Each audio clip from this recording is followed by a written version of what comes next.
Olha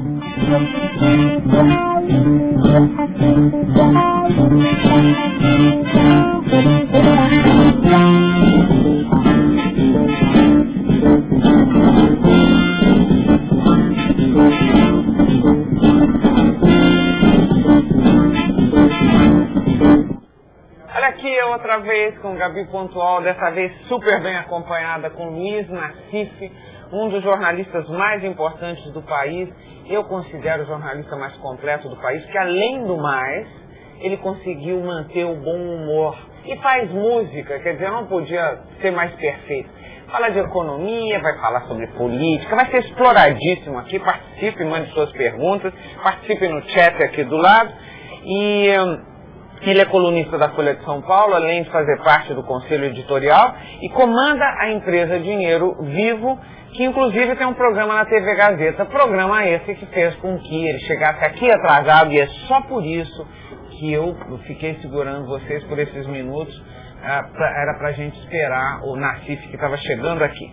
Eu conheço o Nassif há muitos anos, nós já trabalhamos juntos, e a única coisa desagradável da minha parte é que eu só chamo o Nassif para me dar entrevista quando a batata já está pulando da mão da gente, quente, a bola está para estourar, a bola não, a bolsa. Me conta o que foi que aconteceu hoje, Nassif. O que significa para o mundo e para o nosso mundinho brasileiro o que aconteceu com o dólar hoje? O que está acontecendo, Gabi? Antes de mais, você de música, vamos fazer um disco ainda. Vamos fazer. Aí. Vamos fazer. Eu tenho 3 músicas para você. Mas composições suas? É. Você anda compondo assim? Eu compunha antes do jornalismo acabar comigo aí. Bom, me conte do dólar. Não, o que está acontecendo é o seguinte, o Brasil, em termos das condições econômicas brasileiras, elas estão melhores do que nunca estiveram nos últimos anos, desde que começou aquela maluquice de política cambial, centro do Gustavo Franco, Agora, internacionalmente, tem 2 situações complicadas. Essa montanha-russa que viraram as bolsas internacionais, principalmente a Nasdaq, que é uma bolsa que tem ações de tecnologia. Que é americana. Americana, que tem as ações de empresas de tecnologia. Então a gente pode abordar um pouquinho por que ela está tão maluca assim. E agora a Argentina. A Argentina hoje, ela soltou um pacote econômico, é um pacote correto, mas na hora errada. A economia não tem jeito, a economia tem que ter a solução correta na hora certa. A Argentina, ela tem há anos, a economia argentina afundando, tendo que fabricar superávites fiscais, ou seja, o governo tem que arrecadar para bancar um câmbio totalmente desatualizado. Hoje a Argentina deu o primeiro passo para tentar estimular a economia, tentar estimular as empresas a investir mais. Mas esse passo veio numa hora muito errada, que a Argentina está agonizante. E há 5 meses atrás ela faz um pacote recessivo, um pacote para arrancar impostos. De repente faz um pacote diferente daquele, então o mercado ficou meio atordoado. Então talvez essa saída argentina tenha vindo muito tarde, né? E a Argentina, quando aumenta a crise argentina, os investidores internacionais se retraem em relação à América Latina como um todo. Por quê? Porque a Argentina é o que é o... Deve ser uma coisa, apesar dessa globalização, tem o conhecimento que os analistas têm das ligações entre as diversas economias é muito tênue. É um pessoal que gosta de agotar conhecimentos, economistas ligados a bancos internacionais, eles têm umas regras econômicas sem pé nem cabeça, mas é tudo chamado de efeito manada. O sujeito sabe que não tem pé nem cabeça, mas ele segue aquilo porque ele acha que a outra pessoa acha, que a outra pessoa acha, que a outra pessoa acha, que segue aquilo. Então tem uma regra, diz o seguinte: se a economia argentina entrar em crise, as pessoas que não sabem que o Brasil é diferente da Argentina vão confundir e isso vai afetar o Brasil. Bom, aliás, não é que o mundo já saiba que a nossa capital não é Buenos Aires, né? A gente está muito conhecido, temos lindos modelos, a nossa música está divulgada, mas até hoje... Então, quer dizer, e vice-versa, se no Brasil acontecer alguma caca, vai influir na política econômica dos outros países? Não. Mas o Brasil, o Brasil afeta muito mais a Argentina do que a Argentina no Brasil. Porque a Argentina, ela vende muito para o Brasil. O Brasil é fundamental para a Argentina. E a Argentina não é tão fundamental para o Brasil. Agora, você falou assim, o Brasil nunca esteve melhor. Por que se reclama tanto? Por que se fala tanto de desemprego? Porque a taxa de desemprego está enorme. Está recuando, né? Pelo seguinte, nós temos um grande problema aqui na cultura política nossa, que é não relacionar causa e efeito. Então, por exemplo, vamos pegar a Prefeitura de São Paulo. Maluf, quando era prefeito, mostrou grandes obras, só que criou um endividamento que explodiu mais adiante. Você não faz essa relação. Em relação ao governo Fernando Henrique, é a mesma coisa. No período em que parecia que estava tudo ótimo, não estava. Aquela política de câmbio estava provocando um endividamento que ia aumentando, uma hora ia explodir. Então, é aquele negócio. Aliás, você avisava muito isso na sua coluna. Muito. De alguma forma, você agora está começando a elogiar esse processo. É isso mesmo. Depois que teve a mudança do câmbio ano passado, a situação da economia, assim, a não ser essa parte internacional que é um pouco em dúvida, a situação da economia ia melhorar gradativamente. Só que nós estamos saindo de um fundo do poço muito grande.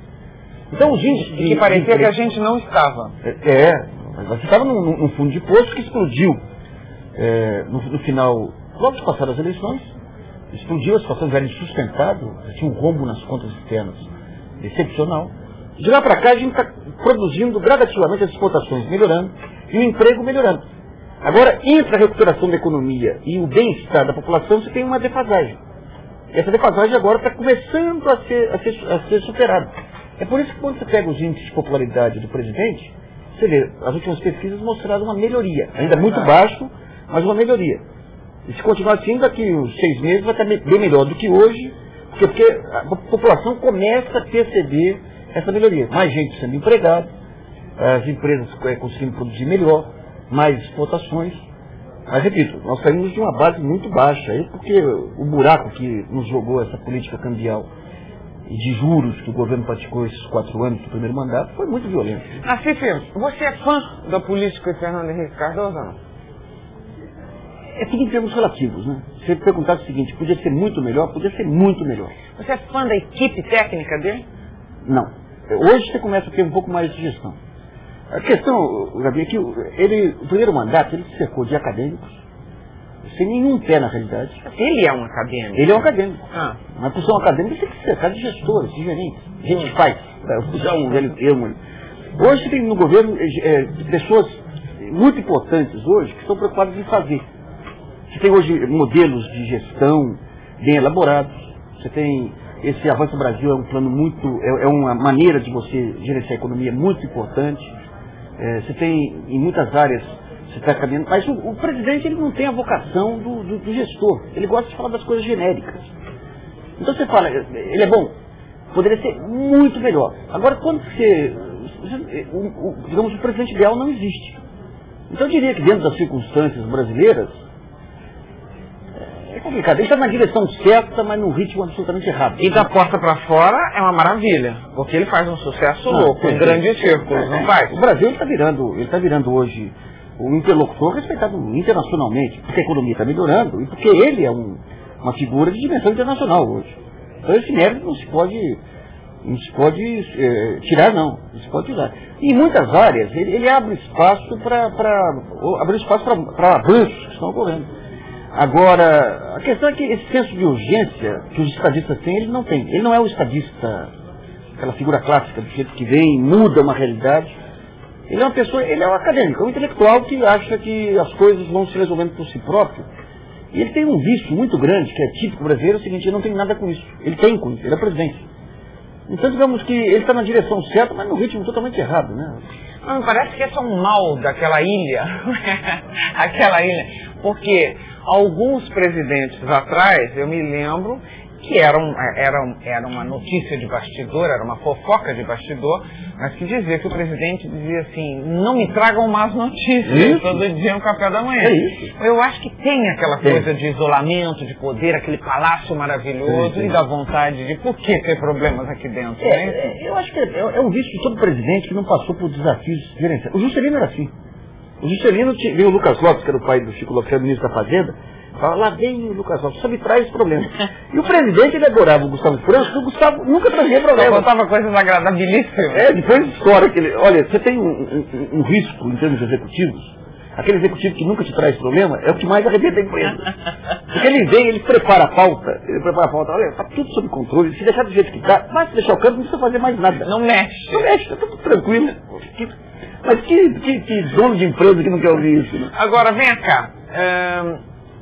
Amanhã, no GNT, inclusive, estou entrando com uma entrevista muito oportuna com Luiz Nassif, que divide espaço com Moisés Rabinovich. Olha só os nomes que eu escolhi. Moisés Rabinovich, Luiz Nassif, adivinha sobre o que nós vamos falar. Política do Oriente Médio.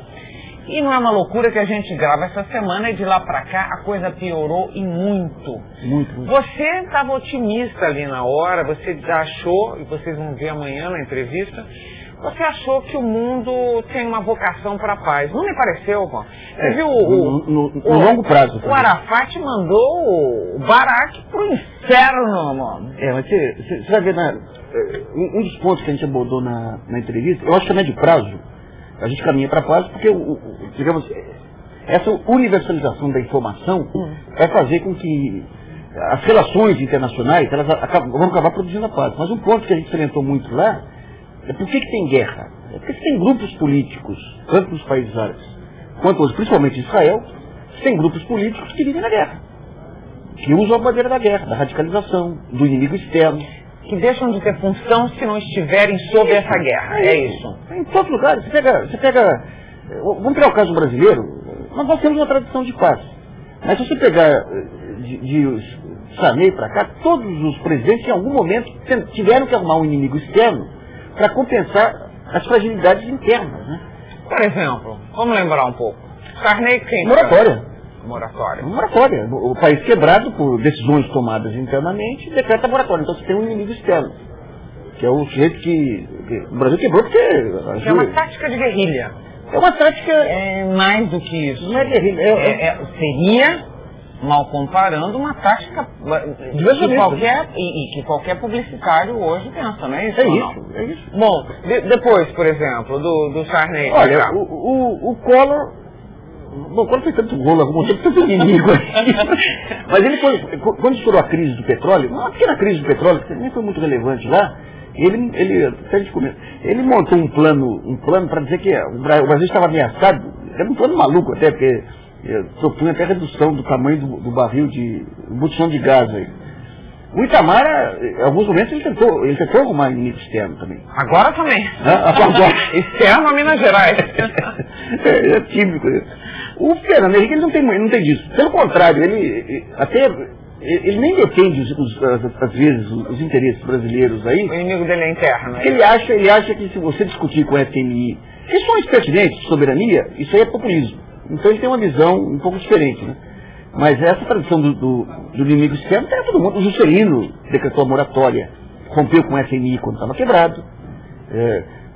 O Geisel não foi bem, mas ali foi uma estratégia de autoafirmação nacional mesmo, quando ele rompe com o tratado militar com os Estados Unidos. E a gente não precisa se iludir, quer dizer, não há de fato, não há concretamente por trás uma verdadeira intenção. Não é. É uma coisa de caso pensado mesmo. Mas em alguns casos, se vai, às vezes, de fato, foi o caso da Argentina, Malvinas, foi típico. O governo militar caindo pelas tabelas, cria o inimigo internacional. Mas vai criar um inimigo pequeno, Paraguai, vai criar um inimigo poderoso. Até a Margaret Thatcher foi lá com aquele lenço voando, saindo de tanque, lembra disso? Foi. Agora, a situação no Oriente Médio nos afeta? Afeta. De que forma? Muito. Ela afeta pelo seguinte, ela sobe o preço do petróleo. Subindo o preço do petróleo, você tem uma redução da atividade econômica mundial. Você drena um volume muito grande de recursos para os países produtores de petróleo.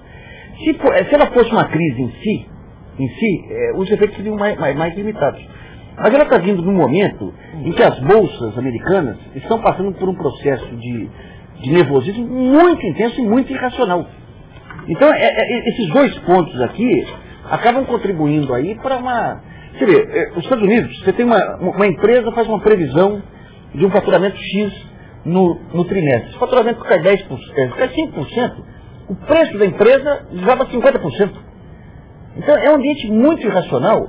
E essa crise do petróleo, mais a política de redução da atividade econômica americana, ambas vão produzir resultados menores nos balanços das empresas. E por conta desse esquema especulativo, qualquer resultadinho menor provoca debates na bolsa terríveis. Então, digamos, essa mistura da volatilidade das bolsas internacionais com o petróleo é perigosa, muito perigosa. Estamos em cima do barril de pólvora, né? Estamos sim. Literalmente. Estamos sim. A Valéria Guimarães pergunta para você se essa reforma tributária, na sua opinião, vai acontecer e quando. Aliás, é uma pergunta que eu estendo agora. O que você acha do fato do Fernando Henrique, depois de tantos anos, ainda não ter feito? Olha, você tem dentro do governo uma cabeça absolutamente fiscalista, que é o Geraldo Maciel. O Geraldo Maciel, e o papel dele é ser fiscalista, é arrecadar. Arrecadar. Só que você tem que ter dentro do governo equilíbrio. Quando você quer arrecadar muito, você joga muito imposto, você não tem atividade econômica, você atrapalha a atividade econômica e acaba comprometendo a arrecadação. O grande problema é que o Geraldo Maciel não tem chefe. O chefe dele deveria ser o ministro Malan, que é o chefe que tem uma visão que deveria ter uma visão geral da economia. Então hoje você não tem consenso dentro do governo sobre qual que é a reforma tributária. Você não tem consenso. Você tem lá o Pedro Parente, o Zé Serra, que tem um projeto de reforma tributária, o Geraldo Maciel que tem outro, daí aparece uma terceira, aparece uma quarta. Então você tem uma briga de egos muito grande, você não tem um chefe. Nós somos um país de sonegadores? Somos. Desde a gente, desde o pequenininho, do todo dia, a gente tem uma cultura do sonegador ou não? Olha, eu estive na Argentina no começo do ano, em qualquer lugar que eu ia, eu fui lá em Mendoza visitar a terra dos meus avós, da minha avó lá. Você ia num lugar, numa lojinha, em Mendoza, os caras traziam uma nota fiscal. Aqui se você for em restaurante, vamos pegar as grandes churrascarias aqui em São Paulo. Se for... Tem um que dá nota fiscal se você pedir, que é o Maxute, coitado, que foi o que se escreveu no plano cruzado. Né? Então nós temos uma tradição de sonegação muito grande. Por que é? É uma tradição de sonegação, herança cultural de quem? Europeia? Portuguesa? Ou já foi uma defesa do colonizado? Ou tem também que você paga os seus impostos, mas não vira ele voltar para você? Não, olha, outro dia eu estive num restaurante, com as minhas filhas, não veio nota fiscal. Eu falei para elas, olha, você pode ter serviço público com isso, você não tem retorno. Agora, se eu pago os meus impostos, esse senhor tem que estar se aproveitando do que eu estou pagando. Você não tem a consciência tributária, e a fiscalização, se tem hoje um sistema tão complexo, é a fiscalização só agora que começa a avançar, então você não tem a punição. Então, aí é um ingrediente complicado, né? É complicado porque o custo da sonegação, agora começa a ficar um pouco mais perigoso, né? Mas o custo da sonegação é baixo. Porque a possibilidade de ser apanhado, agora você começa a ter, com informatização pesada, com a chamada inteligência fiscal, você começa a atuar um pouco mais. Mas o próprio fato de ter um sistema tributário complexo facilita a sonegação. Olha, vou te mostrar uma coisa. Eu fiz aqui, e está terminando hoje, por razões óbvias, está tudo resolvido nesse quadro esportivo brasileiro. Eu coloquei na semana que passou a seguinte enquete. Por que alguns técnicos importantes não estão aceitando dirigir a seleção brasileira de futebol? Então eu dei as seguintes opções. Porque os clubes pagam melhor, pela cobrança da mídia e das torcidas, por causa da CPI do futebol e porque é pior do que ser a mãe do juiz. Bom, o pessoal votou consistentemente na cobrança da mídia e das torcidas, e em segundo lugar porque é pior do que ser a mãe do juiz, e em terceiro lugar nos clubes pagam melhor, e por último por causa da CPI do futebol. A CPI do futebol quer dizer o quê?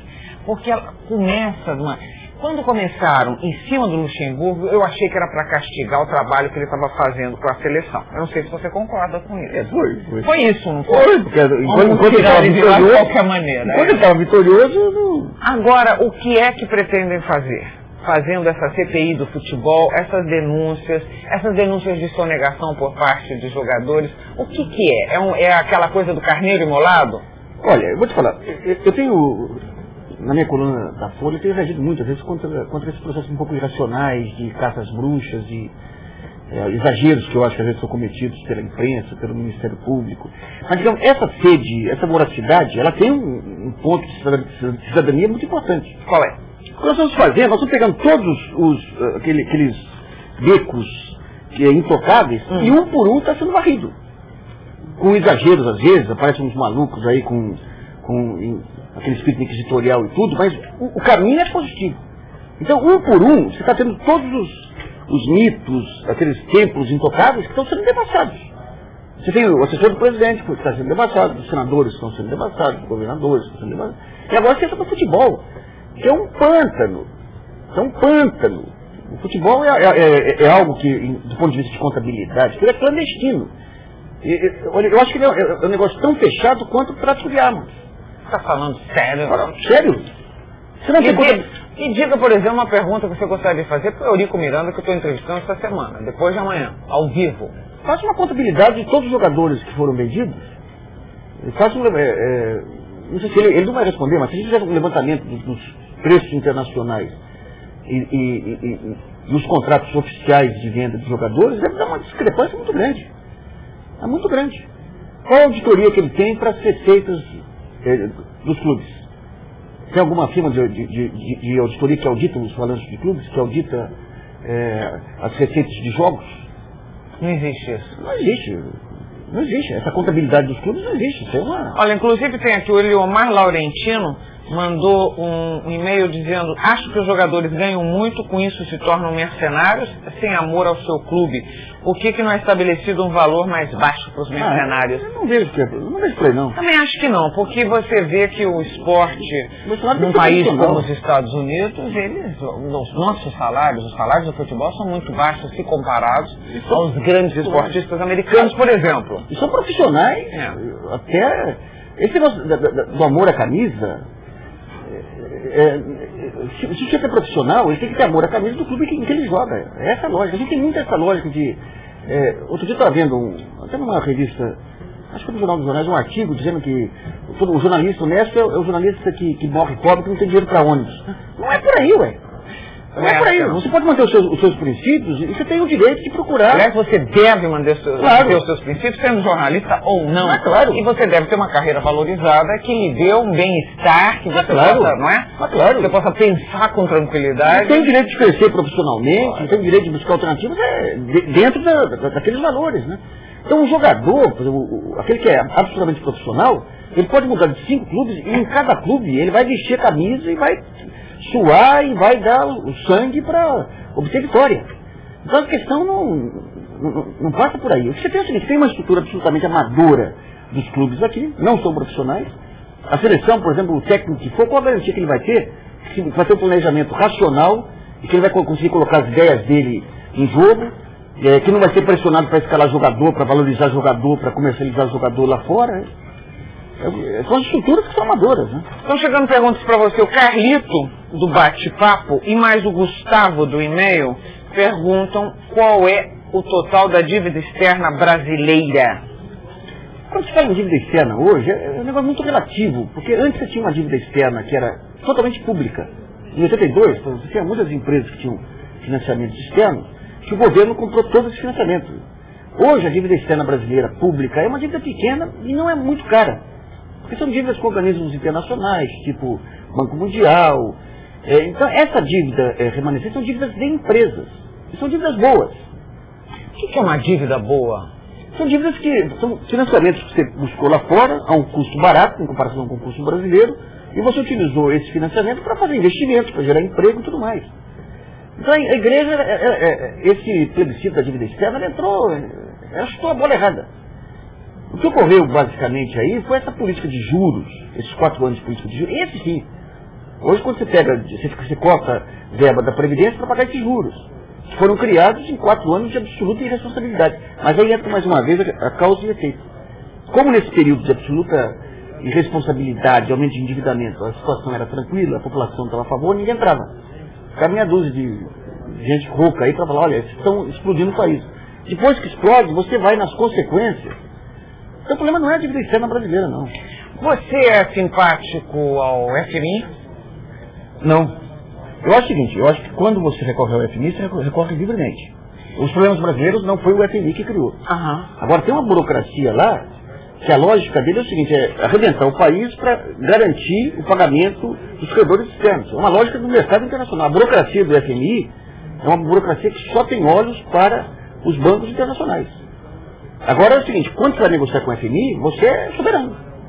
Se você negocia bem, você pode obter vantagem. O FMI, por exemplo, quando foi feita aquela negociação no final de 98, se não fosse aquela negociação com o FMI, o Brasil teria explodido.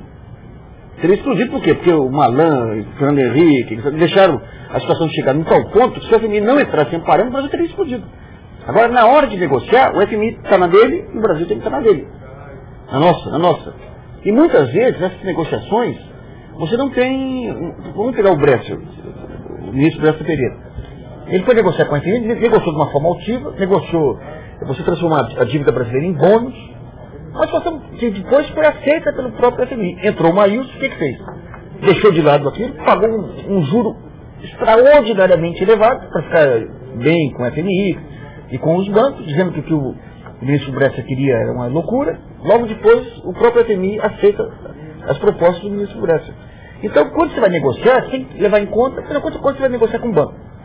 Você pega um financiamento com o banco, é útil para você? É útil, mas você tem que ter clareza sobre os seus interesses. É firmeza. Na verdade, quando você vai negociar num FMI, você está ali no sufoco. Claro. Você já chega numa postura humilde, não é isso ou não? Você já chega para cumprir ordens, é isso. E quando necessariamente não é o que a FMI espera de você. Ele espera que você chegue lá e seja um bom negociador. Ele quer que você equilibre as contas. Se você prova para ele, é uma burocracia anacrônica lá, envelhecida, que se baseia em manual. O burocrata do FMI vem aqui, tem o manualzinho dele, e o mundo está mudando, mas ele não quer sair do manual. É a típica estrutura burocrática. Então ele vai, o sujeito olha e fala, olha, se você seguir o manual, você vai arrebentar o país. Ele fala, tudo bem, mas eu não vou ser incriminado porque estou seguindo o manual. Então você tem que ter grandeza até para atuar junto aos centros de formação da opinião pública internacional, mostrando que tem que mudar métodos, né? Isso falta no ministro Malan, né? Olha aqui, vamos terminar esse bloco com pergunta de dois carinhas que estão aí no chat. Olha, estou adorando a participação do chat hoje. Rodrigo e o Beto. O Beto pergunta claro e direto. Companheiro, o dólar novamente em alta, é aconselhável comprar? E o Rodrigo fala assim, como o momento atual é meio de instabilidade devido à cotação do petróleo, guerra nos países árabes e crise na Argentina, Nasdaq em queda, você se tivesse um dinheiro guardado, qual seria a melhor opção? Aplicaria no dólar? Não. Então fala aí. Não, o dólar você pode... É uma aposta de alto risco. De alto risco. E se, digamos, na pior das hipóteses para a economia brasileira, o dólar vai bater em R$2. Agora, se a situação daqui um mês e tudo começa a acalmar, o dólar reflui. Então é uma aplicação de alto risco. O ideal é aplicar num fundo DI aí, que é um fundo conservador. O que é fundo DI? O fundo DI é o seguinte, o DI é uma aplicação, é a taxa de juros em que os bancos trocam as suas reservas, que um banco empresta para outro. Então você tem fundos aí no mercado futuro, você tem fundos que acompanham essa oscilação. Então se, digamos, a situação começa a piorar e as taxas de juros aumentam, esses fundos aumentam também na mesma proporção. Então é um fundo que você não tem grandes ganhos, mas também não tem grandes. Você não está jogando, é isso. Não está jogando. Não é um jogo. Você está só se mantendo ali, ficando bem, é isso. Bom, eu vou fazer um intervalo mandando um beijão pro Emerson. O Emerson, que é meu super fã e está no Canadá. Que delícia, já deve estar um frio louco aí, não está não? E nem estando longe eu perco seus trabalhos. Muito obrigada, Emerson. E eu estou entrando contra a enquete, hein? Você é a favor do voto obrigatório? Sim, porque é um dever do cidadão. Não, pois tenho o direito de me abster. Ou política não me interessa. Não estou querendo um resultado, não estou fazendo pesquisa científica, mas estou querendo sentir o pulso da população. Responde você a essa enquete. Eu sou contra o voto obrigatório. Contra o voto obrigatório. Eu acho que o voto obrigatório é você consubstanciar a alienação. Se você pega um bando de gente que não está afim de votar, que não tem nenhum interesse em votar e que vai pela propaganda, vai. Inclusive a abstenção é uma medida muito importante da propaganda. Tem um significado importante. Muito importante. Claro. O voto obrigatório só serve para consolidar currais eleitorais e tudo mais. Né? Gabi Pontual, intervalo aqui, a gente já volta com o Luiz Nassif, esse grande jornalista. Participe, até já.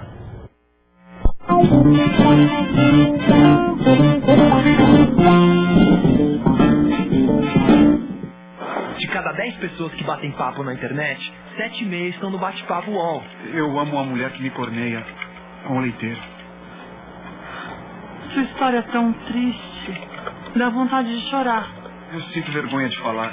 Eu só estou me abrindo porque você não me conhece. O leiteiro.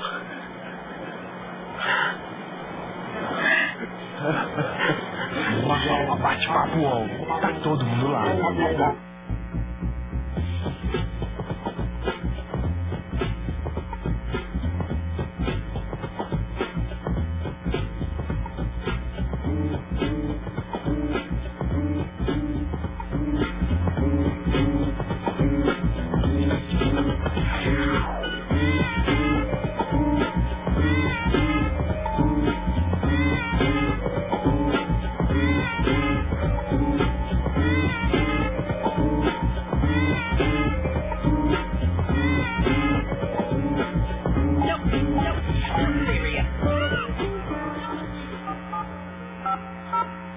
Procuro morena fogosa pra 1000 loucuras. Oi?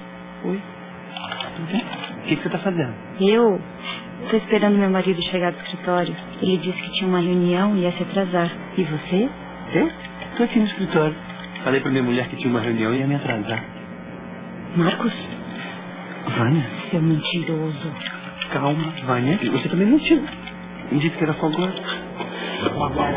Bate-papo UOL. Tá todo mundo lá.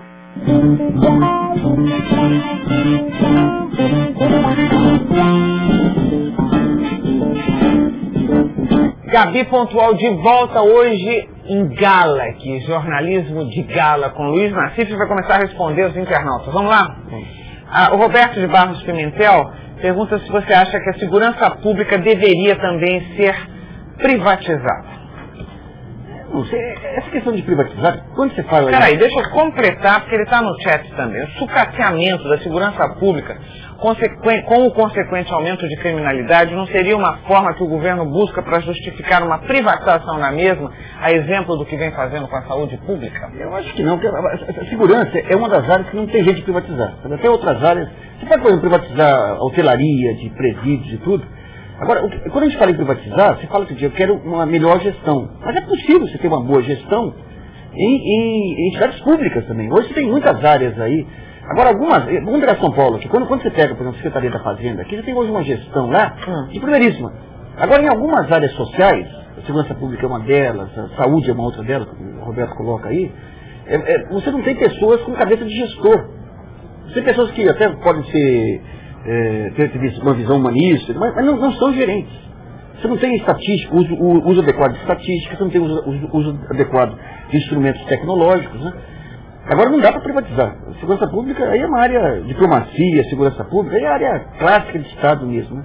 Eu acho que é falta de gestor mesmo. Gestor, é isso.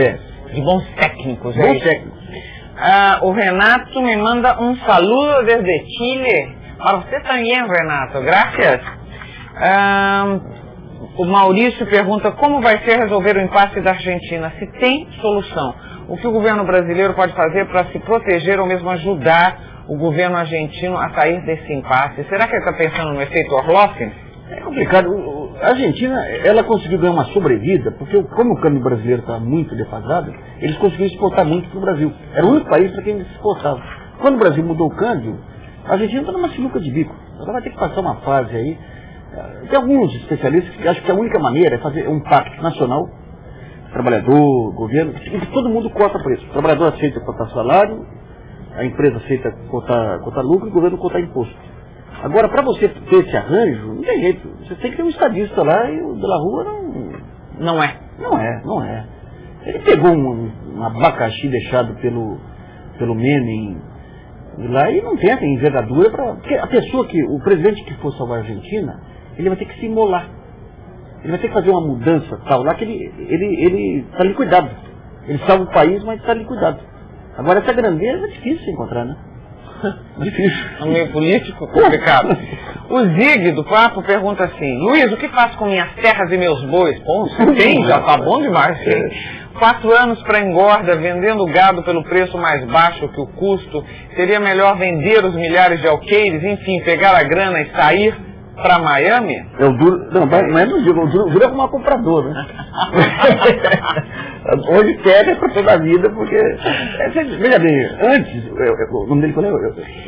Zig. Então, Zig, antes de 94, o tempo da inflação, terra e boi era reserva de valor, era dólar.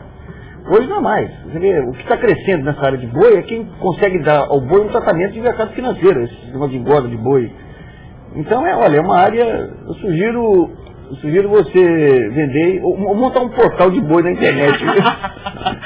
Olha aqui, mudando completamente de assunto, mas a gente já vai voltar para a economia, tem o seguinte, o Fabiano Rangel Puzas, é sua área também, é música, é gente que está começando, ele é um rapaz de 20 anos, ele faz filosofia, ele participou de um concurso Inter-Unesp em Ilha Solteira, forma um quarteto com Lilian, Éder, Vandré, imaginam? E mais ele, Fabiano Rangel Puzas, eles têm 2 violões, percussão, 4 vozes, fizeram 4 músicas para participar desse concurso, conseguiram 3 prêmios, 2º lugar de música, 3º lugar em intérprete, 4º lugar melhor arranjo das 4 músicas que foram classificados, e diz ele que no final o 1º lugar ficou com São Paulo. Ele está querendo saber o que fazer para achar uma brecha. Ele diz que o quarteto dele é do tipo quarteto em si, MPB4, que vale a pena escutar o trabalho deles. Aliás, eu vou passar pro Nassif agora os telefones, de repente você tem aquele pessoal interessado. Mas o que faz um pessoal de música que está aí? Como é que se faz? Sabe que outro dia eu recebi tem um site na internet, não lembro o nome agora. São correspondentes brasileiros em várias partes do mundo, que fazem um apanhado de tudo que sai nos seus respectivos países sobre o Brasil. Olha, cada 10 notícias, 7 são de música popular brasileira. Tem um mercado lá fora muito grande. É mesmo? Não, muito grande. Agora, aqui... Aliás, tem gente fazendo sucesso lá fora que aqui no Brasil nunca ninguém ouviu falar. Pois é. Aqui a indústria pornográfica, aqui, a indústria de entretenimento aqui ainda é muito amadora, né? Agora, o músico brasileiro hoje tem prestígio internacional. Agora tem que planejar a carreira. Aqui não tem jeito, é um planejamento complicado, você tem que escolher um estilo, uma marca dentro da música, depois ter um roteiro aí de se apresentar em alguns lugares, começar a chamar a atenção da imprensa. Hoje é muito mais fácil você gravar um CD, hoje todo mundo grava o seu CD, né? Agora tem que ter muita determinação para ir se mantendo em outras atividades até chegar lá, né? Eu diria que hoje é mais fácil do que foi em outros tempos, né? Você tem hoje um mercado que começa a se ampliar muito significativamente, né? Mas tem que ousar. Tem que ousar. Tem que ficar enchendo o saco dos outros. Mandando material, é isso. Mas tem um conjunto vocal que é um dos melhores que eu já vi aqui, que é o Boca... como é que chama, gente? Meus amigos aí, rapaz. O pessoal ótimo aí. Não vou saber. Me deu branco agora. Eu não vejo há uns 3 anos. Se apresenta lá fora, mas um vocal extraordinário. Cada um trabalha numa área e depois se reúne. O Marcos Leite, que é o arranjador lá, é excepcional. Agora, a mídia brasileira é muito complicada, né? Porque a mídia brasileira é o seguinte, ela só dá espaço para o que vem das gravadoras. E as gravadoras, sem a mídia apresentar novos valores, ela fica presa àquela visão burocrática. Então você cria um círculo vicioso que abre pouco espaço para os novos valores. Qual é o espaço da música na sua vida? Mas é o fator de equilíbrio, né? O fator de equilíbrio é... Mas você tem vontade de... Você hoje em dia usa a sua música com um ritmo que poderia ser considerado profissional?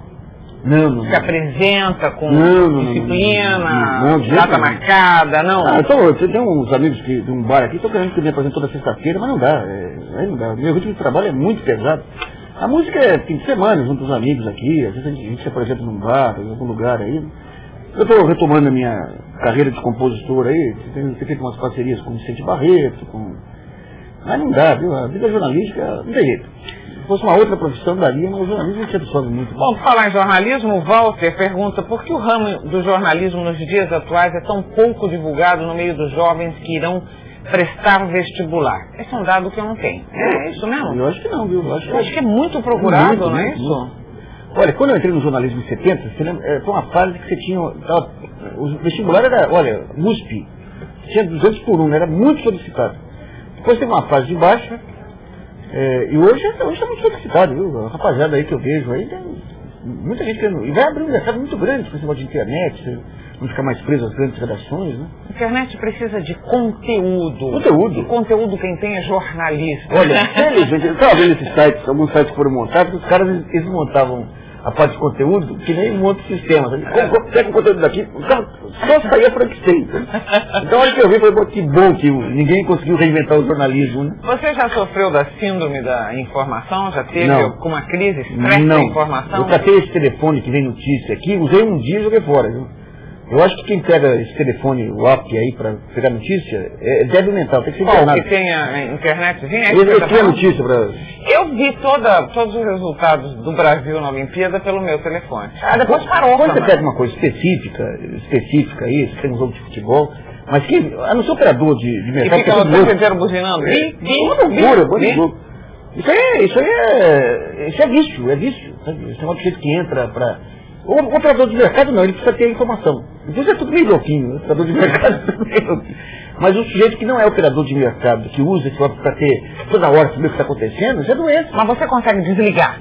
Por exemplo, vamos supor, você se enfia num sítio, aí você fala assim, não vou ler jornal nesse fim de semana, você consegue? Não. Entendo, mas é doidinho. Então, é disso que eu estou falando. O Valmir de Almeida diz assim, Luiz, qual foi a maior dificuldade como jornalista em fazer uma matéria com algum candidato a algum cargo político no Brasil? Eu nunca cheguei a fazer muita... Eu tive uma dificuldade com o Maluf, naquele caso dos precatórios. Eu comecei, quando começou aquele caso dos precatórios, foi fácil identificar. Você tinha sido montado de São Paulo, na prefeitura de São Paulo, e o Maluf lá para Santos, ele estava em Paris, ele deu entrevista para todos os jornais de televisões, me acusando de estar distorcendo, dizendo que ele ia processar. Nunca processou, né? Porque não... Eu diria que o Maluf, pela maneira como ele trabalha as informações dele lá, mas eu nunca cheguei a fazer matérias com candidatos assim, porque não é minha área. Não. Mas você fala, e isso mesmo lhe dá a liberdade de falar de todos, atirar com a sua metralhadora giratória, à vontade. Inclusive, acho legal isso que em seguida você admite, olha, fulano melhorou e isso fez... Eu acho que a gente não pode fechar contra ou a favor ninguém, tem que fechar contra ou a favor casos. Você pode ser sistematicamente contra, sistematicamente a favor de governos, não dá por nada. Essas eleições municipais representam alguma coisa sim, mas elas consistentemente representam alguma coisa na sucessão presidencial ou não? Acho que não, nada a ver. Você pega hoje, a sucessão está longe ainda, e o grande eleitor, que é o presidente da República, ele começa agora a recuperar a sua popularidade. Então, daqui a 2 anos você não sabe o que vai acontecer. Se a economia embalar de vez aqui, ele é um eleitor de peso. Se não embalar, ele é uma carta fora do baralho, né? Então, acho que não representa nada. Nem a derrota da ex-mulher do Ciro Gomes vai comprometer, e nem se ela tivesse ganho ia ajudar. É muito cedo ainda. Muito cedo. Olha, então está na hora de falar que hoje, que eu botei a enquete, que entrou ao meio-dia, né? Entrou hoje ao meio-dia, 254 pessoas já votaram, que foi a que eu perguntei sobre o voto, né? Se você era a favor ou não a obrigatoriedade do voto. 254 votos, 63% disseram que não, pois tem o direito de se abster, 30% disseram que sim, porque é um dever do cidadão, e 7% até agora disseram que política não me interessa. Mas veja bem, o dever do cidadão é um voto consciente. O voto obrigado não pode confundir dever com obrigação, né? E o Geraldo Soares diz, acho que se você tem que votar obrigatório, muitos acabam votando errado, que é exatamente a sua opinião. E o Tiago Borges de Vasconcelos diz assim, acho muito importante o voto, que com ele tudo pode ser mudado. Eu espero que você leia meu texto. Li, Tiago, obrigada para você. Mas é um barato essa interação, né? Eu adoro. O Alberto Rodrigues Júnior pergunta por que a economia brasileira está sendo ancorada com base nos juros que se mantêm em tão alto patamar. Por causa da maluquice desses 4 anos aí, em que você atropelou todas as normas de bom senso, toda a teoria econômica, para tentar justificar, manter aquele câmbio lá, você manteve uma taxa de juros irracional. Não tem lógica. Isso é o preço do subdesenvolvimento, sabe? O My God, olha que belo apelido, está no chat. Haverá nova desvalorização do real, considerando também a inflação nos Estados Unidos? Não, hoje, como é um câmbio flutuante, você pode ter, por exemplo, em uma crise cambial, o dólar pode ir até R$2, pode voltar, mas essa oscilação é que garante que você enfrente as crises sem os problemas de outros momentos. Se você tivesse o câmbio, a política cambial que você tinha antes, estoura uma crise no Oriente Médio, na Argentina, você já estava com uma pressão sobre o câmbio violentíssima. Daí o governo tinha que aumentar os juros, jogar os juros lá em cima. Hoje, com esse câmbio flexível, você pode subir, mas sabe que depois você volta. Então hoje é uma situação muito mais tranquila do que era antes da mudança do câmbio. Tiago Vasconcelos pergunta, caro Luiz Nassif, gostaria de saber sua opinião. O que o senhor acha da música clássica? Olha, eu tive minha fase, logo que eu vim para São Paulo, que eu ouvi música serial, música concreta. Eu gosto muito da música, da linha nacionalista brasileira, sabe? Que pega Vila Lobos e vem até Gilberto Gismonti, né? Agora, a música clássica internacional, eu não sei, viu? Eu confesso que depois que começou o concretismo, o serialismo, o dodecafonismo, virou um jogo de xadrez, sabe? Eu gosto muito dos clássicos, os tradicionais. Gosto muito dos compositores clássicos, essa linha nacionalista brasileira. Eu gosto muito dos cancionetistas, Valdemar Henrique, Eca Tavares, e dos modernos eu adoro o Gilberto Gismonti, para mim é o grande músico brasileiro do momento. Né? Ele é um maravilhoso. É extraordinário, né? Carlos Magal, o que Luiz Narciso está achando da entrega do Banespa para os banqueiros estrangeiros? Eu já escrevi sobre isso. Eu acho que vai ter um leilão, obviamente, que dá o melhor valor, mas eu acho que banco, assim, você deveria manter com o capital nacional aí. Sabe? A última crise do câmbio, foram os bancos nacionais que mantiveram recursos, porque os bancos estrangeiros, como eles não têm as raízes aqui, então a solidariedade em relação ao país é muito vaga, né? E um outro ponto é o seguinte, como o banco você não exporta, todo o lucro que você tem aqui, se é capital estrangeiro, você remete divisas para fora, a ciclo de dividendos e tudo. Então eu acho que nós já deu uma desnacionalizada boa que eu digo no bom sentido, para estimular a competição com os bancos brasileiros, mas eu acharia que seria melhor para o país se um banco brasileiro adquirisse o Banespa. José Rui Amaral, Narciso, estamos mesmo prontos para crescimento sustentável? Estamos. Eu acho que você tem um senão aí que é o seguinte, esse período que você teve de câmbio defasado, você provocou desequilíbrios no balanço de pagamentos brasileiro muito fortes. Você continua dependendo ainda muito de capital externo. E a balança comercial, as exportações brasileiras é que dão um ritmo, né? Eu acho que a crise internacional pode atrapalhar um pouquinho. O ponto de dúvida é a crise internacional. Mas hoje estamos muito mais preparados do que 2 anos atrás. O Edgar, que é corretor de seguros, ele diz assim, caro Narciso, o que você acha do futuro do corretor de seguros e a internet? Você sabe que eu dei uma palestra semana passada lá em Salvador sobre isso. Eu acho que a internet não substitui o corretor de seguro pelo seguinte, o seguro é uma atividade complexa. Então se o corretor for um mero intermediário, você que vende o seguro, que faz o jogo da seguradora, ele não tem espaço. Então esse corretor, mas o corretor que planeja estrategicamente o seguro do seu cliente, esse tem um espaço grande. Então, o seguro não é uma atividade simples. Você para fazer um planejamento de seguro, de vida, de patrimônio, tudo, tem complexidades. Então o corretor tem que ser cada vez mais um consultor do seu cliente, não um agente de vendas do banco ou da seguradora. A Tânia Bossa mandou pra mim aqui, ô Tânia, ela diz o seguinte, que me acha uma pessoa extremamente inteligente, tem gente que pensa o contrário, obrigada, admiro-a, mas poderia usar mais sua capacidade para administrar algo neste país ou estado de São Paulo, ou aqui em Itu, onde precisamos muito de alguém como você. Gostaria de se candidatar a algum cargo político? Qual? Tânia, se você soubesse como a minha vida anda atarantada. Não, eu já faço muita coisa. Eu gosto muito do que faço, e fora cantar, bordar, cuidar do papagaio, dos filhos, lá em casa complicado. Obrigada pelo e-mail. Qual a sua opinião, Paulo Henrique pergunta, Narciso, sobre o segundo turno em São Paulo, se devido ao debate entre candidatos não houve baixaria demais para poucas propostas? Houve muito. Você achou que foi baixaria mais do que proposta concreta? Eu acho que o eleitor consciente já tomou essa decisão, mas eu acho que quando você entra nesse jogo de arrogância, de prepotência, ninguém ganha não, sabe? Ninguém ganha não.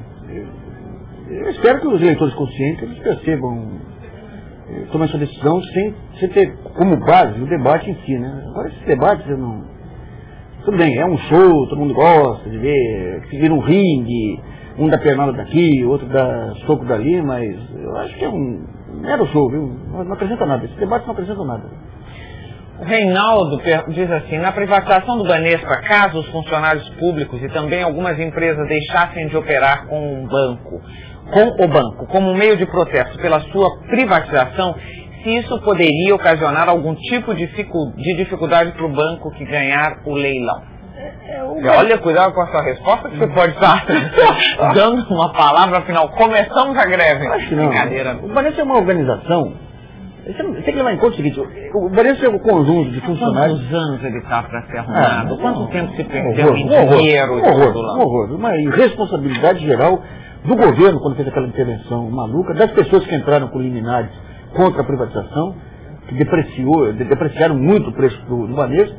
Os heróis nessa história são os funcionários do Banespa que não deixaram a peteca cair. Um pessoal que vestiu a camisa, que estão lutando contra a falta de perspectivas. Mas esses mesmos funcionários, se resolverem parar? Não param. Mas você acha que deveriam? Acho que não. Acho que a organização, independentemente do controle, ela continua, tem muito a dar a São Paulo ainda. Vai me dar um controlador, sabe? Tem muita da São Paulo, é um banco que conhece muitas prefeituras, pode colaborar muito com a agricultura de São Paulo, vai me dar um controlador, sabe? Vou fazer uma pergunta tão saia justa para você. É. Você é simpático ao MST? Olha, eu não sou não. Não é? Não. Por princípio? Não, por princípio não. Eu acho que o MST, vamos citar alguns pontos. Eu acho que as denúncias que surgiram contra o MST, de tirar dinheiro do... Eu acho que são completamente incorretas. O MST é o interlocutor oficial do governo. O governo indicou o MST como interlocutor oficial do governo. Como assim? Toda negociação que você tem de terra e tudo, o presidente, o ministro da reforma agrária e tudo, chama o MST e negocia com o MST. Então ele presta serviço aos seus associados. Então nada mais justo que ele receba para se manter. Ele seja remunerado para isso. Então a minha questão com o MST, que eu coloquei desde o início, quando começou essa discussão, é o seguinte: você tem que analisar o MST em cima do que ele é. Ele é um movimento revolucionário. É um movimento para derrubar as estruturas. Ponto. Esse é um ponto. Se você é a favor... Hoje é um grande movimento político. É para derrubar as estruturas. Ele quer derrubar o regime. Você acha que é isso? Mas não tem dúvida. É um movimento de extração revolucionária. Não estou nem entrando se é bom ou se é mal. Mas para analisar o MST, você tem que levar em conta isso. Ele está aí, todo o treinamento que se dá ao MST, o que ele pretende com as invasões é criar fatos políticos, e o objetivo final, isso é expresso nas cartilhas do... Romper com o que estava estabelecido para criar novas regras. É isso. Então é um movimento de extração revolucionária. Então você tem que levar em conta isso. O que você não pode é fingir que não é. Então se você é a favor disso, tudo bem. O MST ele tem esse foco bem definido. É uma pessoa muito bem organizada, uns craques em termos de organização, de mobilização e tudo. Então, é nesse sentido. Eu acho que também eu acho o Stedley um homem brilhante. Agora o que eu acho é que o governo fez uma demagogia danada, porque ele entrou nesse jogo, e quando você analisa do ponto de vista de essa reforma agrária que está sendo feita, não resolve a vida dos assentados. Não resolve. Desde o começo, eu andei apontando isso, se tem alguma antipatia aí. O Lula, uma vez eu peguei um avião com ele estava muito bem nas pesquisas eleitorais, ele falou, olha, não pense que eu vou distribuir terra para 10 milhões, que isso é maluquice, é demagogia. Eu quero é pegar um grupo de assentados e organizar de uma maneira economicamente viável. Então, o MST sabe que é inviável esse modelo de colonização, o governo sabe que é inviável, a igreja não sabe porque a igreja não sabe fazer conta, mas os dois lados sabem que é inviável e fica um jogo político em que os dois lados fazem demagogia. Então, depois o MST esse ano falou, não, mas não basta apenas assentar, tem que trazer tais recursos. Mas claro, isso é uma coisa que eu sabia desde o começo. Mas nenhum dos dois tem o objetivo do assentamento. O governo sabe que isso não resolve, o MST sabe que isso não resolve. Mas como virou um jogo de marketing político, os dois lados fazem o mesmo jogo em cima desse negócio da distribuição de terra. Agora, posso concluir diante desse seu comentário quanto à igreja, que você não é um cara muito religioso ou não? Não, veja bem, a estrutura hierárquica da igreja, a visão que a igreja brasileira tem de mundo e de Brasil é uma questão política. Eu tenho a minha religiosidade lá, tive a minha formação católica e tudo, mas a visão que a igreja tem é uma visão de mapa, uma visão política. E você gosta de pegar o Brasil. O Brasil hoje é um país, uma sociedade, tem uma sociedade moderna, tem uma atrasada. Digamos que os interesses dos trabalhadores são muito variados, tem muitas formas modernas de conseguir prevalecer os direitos dos trabalhadores. Para a igreja católica brasileira, o país ele tem camponeses, campesinato e tem latifundiários. Então é uma visão anacrônica. Foi um período em que a gente batalhava para conseguir que as estatais fossem dos trabalhadores brasileiros. De que maneira?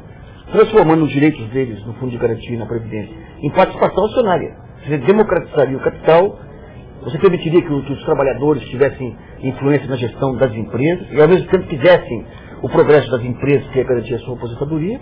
A Igreja Católica jamais chegaria perto disso, né? É campesina, mais ou menos. Você é um neoliberal? Não, de jeito nenhum. Se você fosse se classificar, você se diria simpático a... Eu sou contra classificações. Eu acho que tem que ter um pragmatismo aí. Você tem pontos que... Você tem que ter análise da realidade. Eu acho que essa questão gerencial... O problema brasileiro... Amanhã eu estou escrevendo na Folha, rebatendo uma coluna em que o Gustavo Franco rebatia uma coluna minha. Você tem que ter um foco no resultado. Então é o seguinte, vamos pegar saneamento básico. O foco qual é? universalizar o atendimento, o saneamento básico, levar para todo mundo. A partir daí você vai pegar os meios. Então tem lugar que a privatização é boa, você usa a privatização.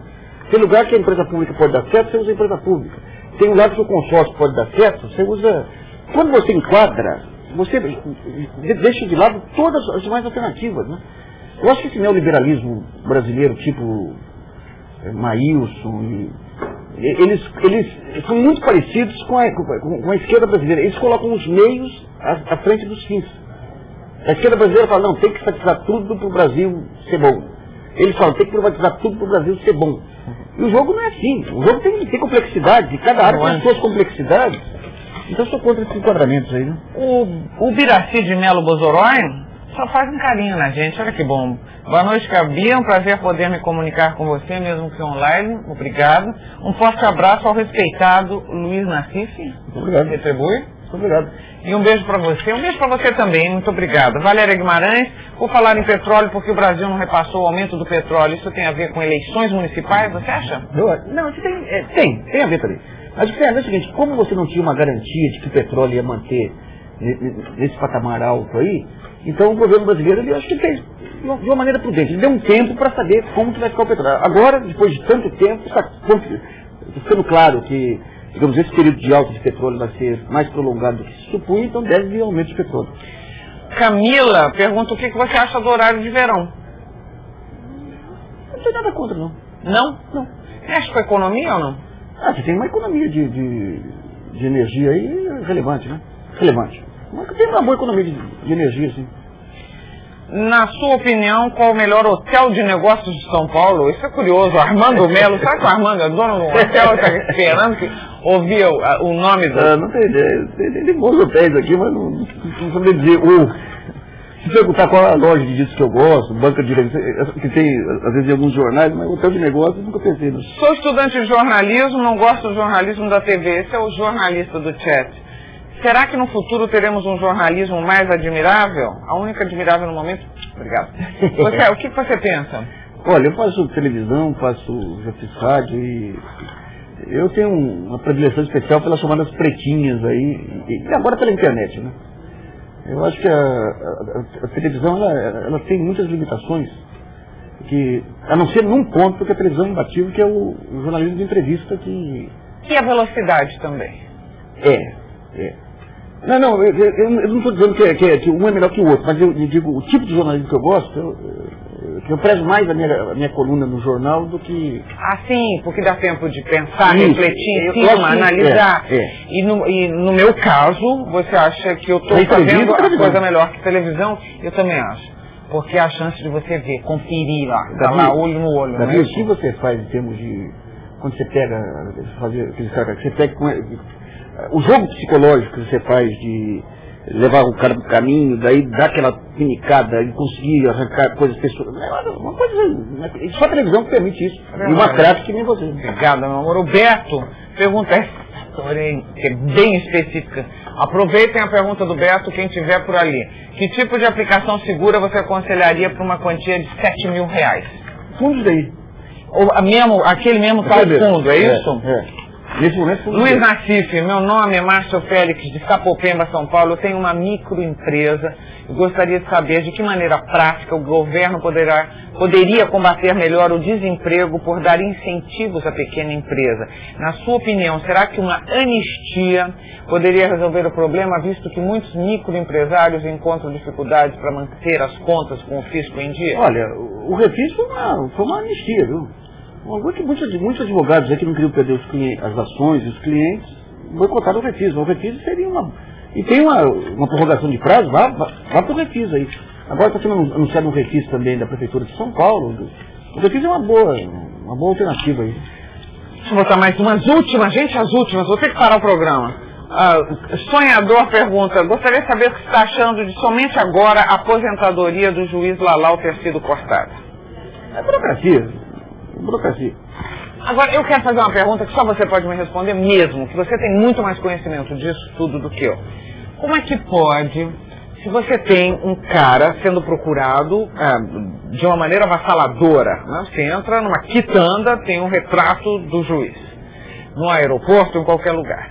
Como é que pode ele ter passado uma procuração, assinado uma procuração há poucos dias, parar na mão do advogado. O advogado não é passível de de investigação? Não é? Não.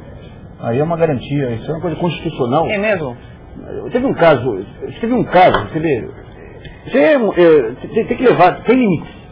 Nós tivemos um caso aqui de um sequestrador, um sujeito que sequestrava caminhões, e chegou a matar o motorista. Uma vez que ele deixou o motorista amarrado em torno de uma árvore, o cara morreu de fome lá. E ele usava o advogado para passar recados. E o Mairovitch, o juiz Walter Mairovitch, uma belíssima figura aí, uma das figuras de realce na luta contra o crime organizado, autorizou uma escuta contra esse advogado.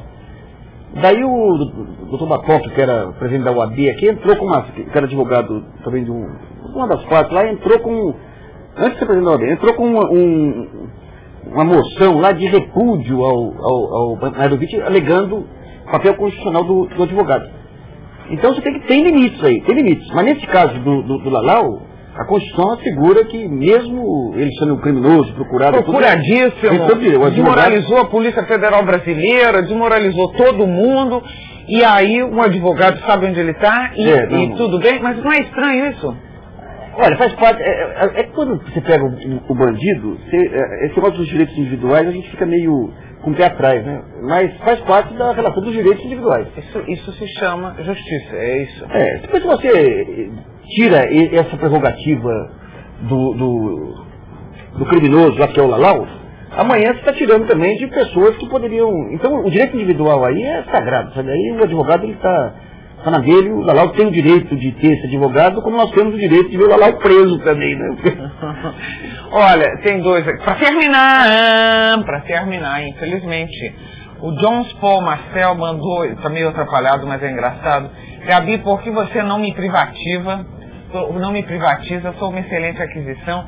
Luiz, privatizar para o que é? Cobrar IFHC é um excelente negócio. Por que vender tanto o que é nosso e por que a mídia não abre o olho do povão? Tem um cala-boca por aí? Acho que a privatização em si não é uma má... Em princípio não é coisa ruim. Você pega as telecomunicações aí, por que esse programa está indo ao ar aqui pela UOL? Porque você tem um avanço na infraestrutura de telecomunicações muito grande, sabe? Então, quando a gente fala em privatizar, não é você está abrindo mão, jogando fora patrimônio público. Depende da maneira como é feita a privatização. Então eu não vejo... Responde, Curto Grosso. 3. Neilde, o que você acha da violência no mundo hoje? Eu acho que está exacerbada mesmo aí, principalmente pelo crescimento das grandes metrópoles, né? Então uma palavra para a solução irreversível? Eu acho que com as telecomunicações você vai ter uma descentralização com a internet, uma descentralização das grandes metrópoles. Eu estou fazendo meu plano para daqui uns 4 anos mudar para uma cidade média aí e está interligado ao mundo pela internet rápida, né? Olha aqui, lá vai. 3, Elisângela, Lígia Meirelles e Lucila Andrade. A Lucila pergunta o que você acha fundamental ou que dica você daria para quem está ingressando no jornalismo. A Lígia diz qual a importância da internet no jornalismo, que perfil de internautas que acessam os sites jornalísticos. E a Elisângela diz que é estudante de jornalismo, gostaria de saber o que devemos fazer para que o jornalismo do futuro seja admirável, que não seja como o de agora. Eu acho que é uma resposta só para todo mundo. Eu acho que é o seguinte, você tem que primeiro, para ser esse jornalista do futuro, essa moça coloca aí, que eu acho agora que ela vem mesmo para ajudar a fortalecer você tem que ter, primeiro, do ponto de vista tecnológico, as últimas novidades. E do ponto de vista dos valores éticos, os valores fundamentais aí, e desde que a humanidade é a humanidade. Eu acho que o que está faltando hoje aí, esse show maluco que virou o jornalismo, que o linchamento virou a manchete, a falta de substância, a mentira. Isso ainda bem que tem uma geração, e a internet ela vai permitir segmentações e vai permitir a gente dar um tratamento mais técnico ao jornalismo. Qual o fato que mais te abalou, surpreendeu na sua carreira, Beto? Agora me pegou, hein? Carreira tão... Tem? Uma hora tem uma... Escola base. Escola base. Escola base foi... Eu tenho... Um dia que eu... Só para as pessoas lembrarem. A escola base foi aquele caso... Aquela denúncia... Aquela denúncia falsa contra... Os professores e os donos... Os donos de uma escola lá na Aclimação. Isso aí, o dia que eu morrer assim, eu quero coloco na minha lápide lá que, de acordo com o livro que saiu recentemente, eu fui o primeiro a investir contra essa maluquice, esse clima maluco de linchamento. Contra aquele linchamento. Foi um linchamento. Um linchamento. Então, alguma coisa que eu possa me orgulhar no futuro, além das minhas filhas, que eu sou um pai babão, é o fato de ter me antecipado aí, ter ajudado a interromper aquele linchamento. Aquilo foi chocante. Aquilo foi chocante. Você sabe que eu vi um filme americano que não tinha nada a ver com a história e que era idêntico. Eu vi também. Você viu também? Foi uma coincidência. Igualzinho. Destruíram uma mãe histéricas, eu diria. Histéricas que acham que crianças estão sofrendo abusos. Pega uma psicóloga maluca que induz a criança a resultados que ela queria em inquérito, que era inquérito. E a comunidade arrebentando com... Impressionante aquele filme, né? Igualzinho o que aconteceu aqui. E para terminar, Valéria Guimarães pergunta se existe realmente uma divisão entre a velha e a nova economia. Não, já que estamos no UOL, né? O que existe é bom senso, sabe? É bom senso. Você, antes você achava o seguinte, não, você vai montar um banco na internet e vai arrebentar com todos os bancos. Daí o pessoal descobriu o seguinte, que para uma empresa da velha economia aprender a internet é muito mais rápido do que uma empresa de internet aprender a operar negócios específicos, né? Então o que eu acho que vai ter uma integração, a internet ela veio para ficar, vai trazer um ganho de produtividade excepcional, mas é mais fácil, digamos, um supermercado aprender a operar na internet do que, ou uma loja de discos, do que alguém da internet montar uma loja de discos na internet e aprender a distribuir discos, né? Então vai ter uma interação, os mais competentes vão vencer aí, mas a velha economia, não existe velha e nova. Tá bom, meu amigo Cello, tá bonitão. Você tá avô, pai recente, avô recente, músico. Só falta você gravar minha música. Vou gravar sua música, claro que sim. E qual é o seu próximo show pra gente ver? Eu vou sair daqui para ir no boteco dos amigos aí, que era o antigo Danton lá, que eles vão fazer um show. Então dá o endereço. Namorados Coelho? Namorados Coelho. Você vai fazer um show lá? Você tá com eles lá. Mas eles mudaram o nome agora, eu não guardei. Ai, Danton. Eu querendo convidar as pessoas e você é o antigo Danton, Namorados Coelho. Namorados Coelho, é. Pega Cadeal Coveto, vira direito, segundo quarteirão aí. Mas nem sei ainda, eu vou conversar com eles, eu quero assim um contrato. Vai toda sexta-feira, vai estar maluco. Não! Você tá de volta. Woody Allen acha tempo? Por que você não vai achar? Mas sem compromisso. A falta de compromisso é que cria constância. Né? Muito obrigada, Nassir. Obrigado, Gabi. E não perca a entrevista dele amanhã no GNT. Na quinta-feira eu estou de volta aqui no Gabi.ol com a Érica Palomino. Vai contar todos os bastidores de todos esses desfiles de moda que ela acompanha pelo mundo. E eu espero que ela venha com bastante ilustração. Não perca, participe. Tchau.